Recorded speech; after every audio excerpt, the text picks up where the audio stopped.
A high school basketball game in Michigan, a moment of celebration turned into a gasp as the athlete died. It's the kind of story that rips at the heart of any parent.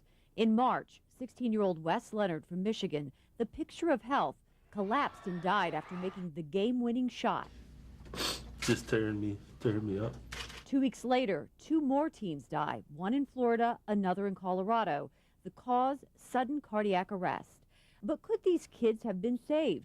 According to Dr. Christopher Johnsrud, the director of Congenital Heart Center at Kosare Children's Hospital, there can be warning signs like fainting, difficulty breathing, or chest pains. And if it's caught early, for the vast majority of the kids can really do quite well. Take the case of Jack. He's a typical 4-year-old, but family history of heart problems and genetic testing confirmed a rare electrical heart condition called QT syndrome.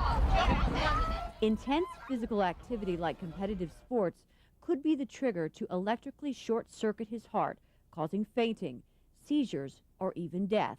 But by avoiding major sports and with medication, Jack can live a long and happy life. Oh, you're so sweet. I love you. I know, because Jack is my son. Life with Jack is one day at a time. It's hard to slow down a 4-year-old. Go on that thing. You want to go on what thing? That roller thing. Do you want to climb up it?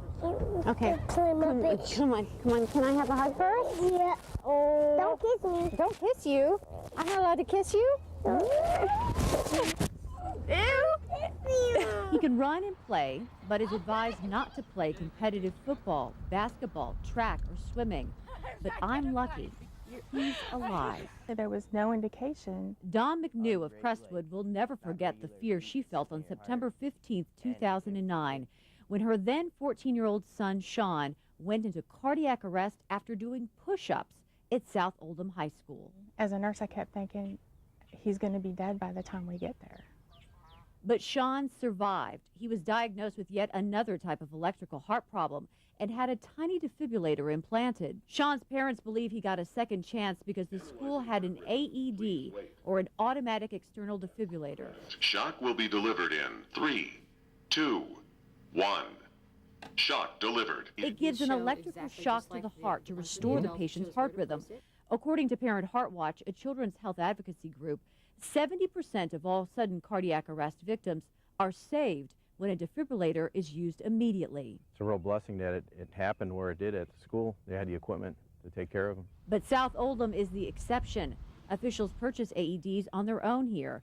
Only 14 states require them in schools. Kentucky is not one of them. We got bogged down in the details of trying to make it perfect. A bill passed in Kentucky in 2009 stopped short of mandating them in schools.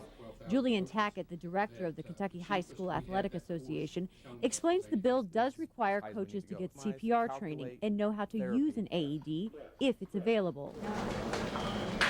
Some Jefferson County schools do have AEDs, but at nearly $2,000 each, many schools don't have room in their budget. But for parents like the McNews, Never thought miracles would happen to me, and he is my miracle. or for Jack and I, too often the first symptom is the last, and there's no price you can place on a child's life.